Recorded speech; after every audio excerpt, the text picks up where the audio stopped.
E aí, galera? Eu sou a Leila, educadora da Frente de Linguagens do Carol. E esse é o Fala Carolina, a maneira que a gente encontrou para ficar mais pertinho de vocês enquanto nossas atividades estão suspensas. Nesse episódio, falaremos um pouco sobre como a crise do coronavírus tem impactado de forma mais intensa a vida das mulheres. Vamos lá? Está no Carol é gostoso, está no Carol é uma delícia. Vem pro Carolina, vem pro Carolina! Bom, a nossa sociedade ainda parte do binarismo, ou seja, há uma ideia de que só é possível existir dois sexos que são determinados pela própria natureza, homem e mulher.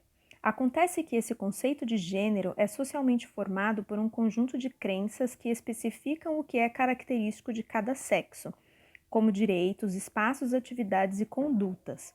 Por exemplo, na Grécia Antiga, a mulher era definida como o sexo invertido do homem, e naquela época a sociedade tinha um pensamento androcêntrico, isto é, o homem no centro das coisas.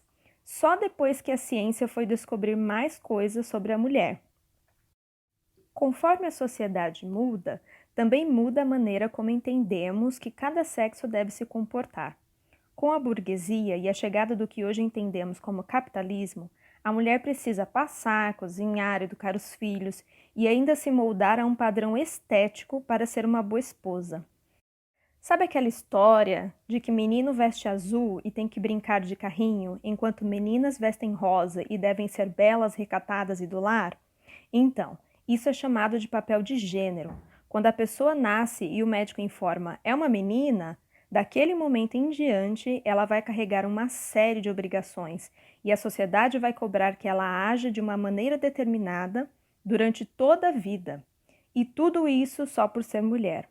E essas questões de gênero ainda impactam de maneira bem negativa a vida das mulheres. A Larissa, que também é educadora de linguagens, vai falar um pouco mais sobre isso para vocês.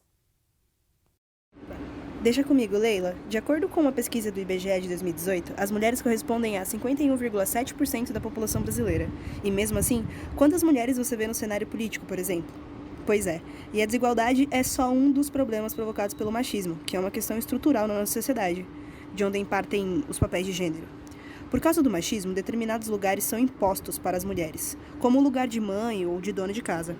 Não se espera que as mulheres atinjam cargos de chefia, e mesmo quando chegam até lá, não ficam isentas dos papéis de mães ou donas de casa. Tudo se acumula. Além disso, o machismo expõe mulheres em situações de violência e abuso todos os dias. Agora, vamos entender melhor como essas opressões se intensificam na atual crise do coronavírus. Fala daí, Carol. Oi, gente, eu sou a Carol, eu sou colaboradora do Carol. E como a Larissa disse, a desigualdade de gênero é muito grande no nosso país.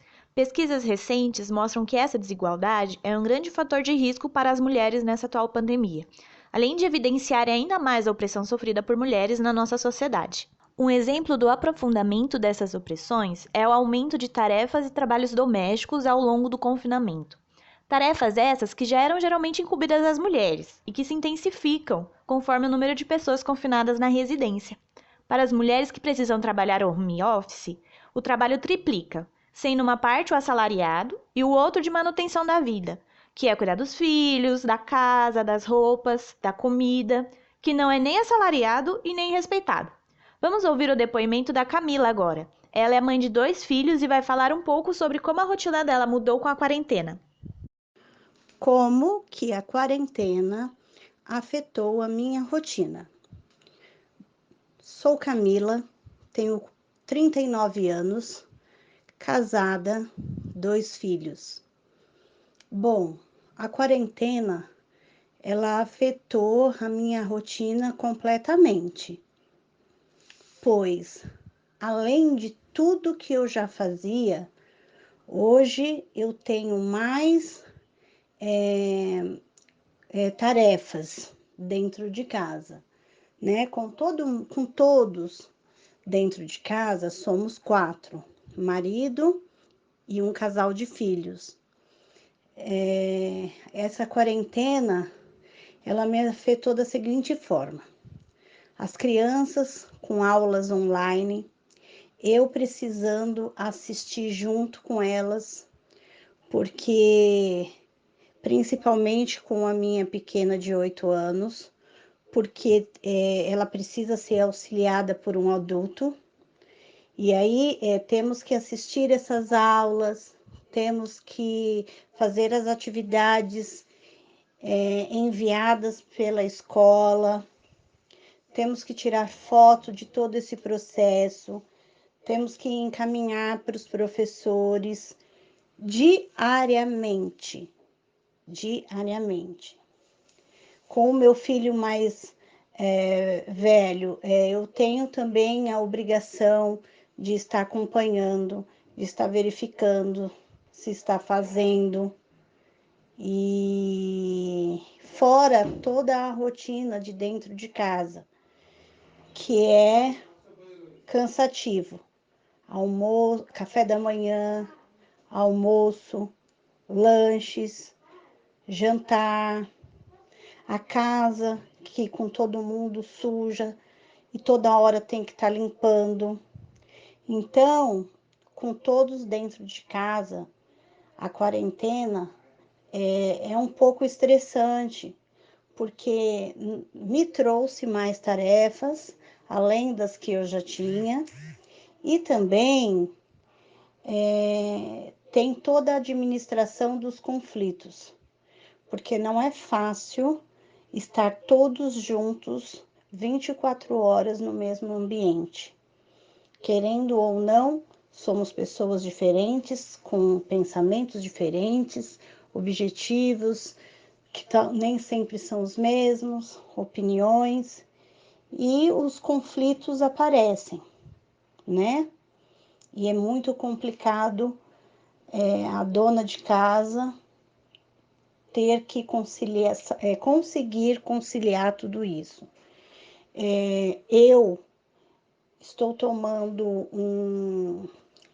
um remedinho natural para me ajudar, a me tranquilizar, para eu conseguir administrar tudo que eu tenho que administrar no dia a dia, com sabedoria, responsabilidade, amor e carinho aos meus.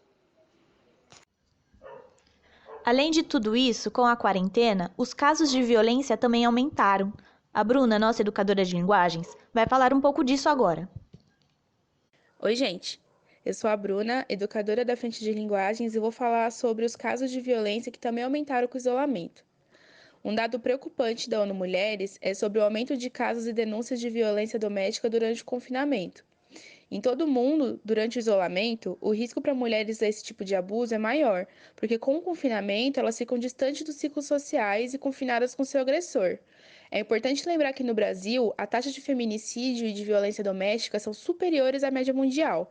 De acordo com o Núcleo de Estudos da Violência da Universidade de São Paulo e o Fórum Brasileiro de Segurança Pública, uma mulher morre a cada 7 horas vítima de feminicídio no nosso país. Outro dado que o Brasil ultrapassa nessa pandemia é o assassinato de transexuais. Nosso país é o que mais mata travestis e transexuais no mundo, segundo a ONG Transgender Europe.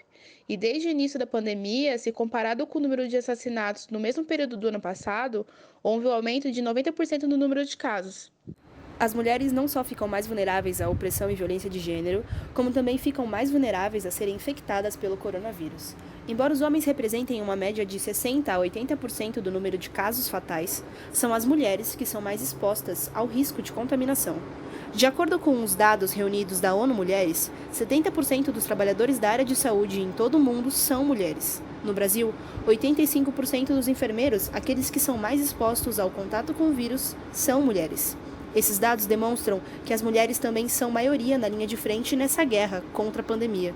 Sem falar que as mulheres também são maioria em vários setores de empregos informais, como trabalhadoras domésticas e cuidadores de idosos, por exemplo.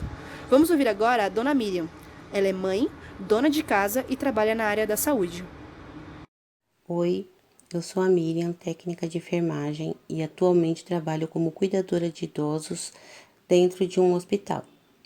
Desde o começo dessa crise, nós, as profissionais de saúde, trabalhamos com medo do contágio pelo coronavírus. Antes já havia toda uma preocupação e agora a preocupação é dobrada. Todos os dias temos que nos expor ao vírus. Há muitas profissionais com medo de transmitir o vírus para os seus filhos também. Tenho colegas da área da saúde que já foram infectadas e não dá para não ter medo de ser a próxima, principalmente atuando dentro de um hospital. Graças a lutas feministas, as mulheres já conquistaram muitas coisas e muitas outras são melhores hoje do que já foram um dia. Ainda assim, há muito o que ser feito e a luta por igualdade pelos direitos das mulheres continua. As carências da população feminina devem ser atendidas e, para isso, precisamos de políticas públicas para assegurar nossas vidas, combater todo e qualquer tipo de assédio e violência, impor igualdade de gênero e por aí vai. Já conquistamos muito, mas como vocês puderam perceber nesse podcast, ainda tem muita luta pela frente, não é? E aí, curtiram? Deu pra perceber porque a crise do coronavírus impacta muito mais a vida das mulheres? Não esquece de conferir as referências que acompanham esse episódio e de estudar os conteúdos que postaremos no blog e nos grupos ao longo da semana, tá? Lembre-se, pode sempre contar com Carol. Estamos longe, mas estamos pertinho de você.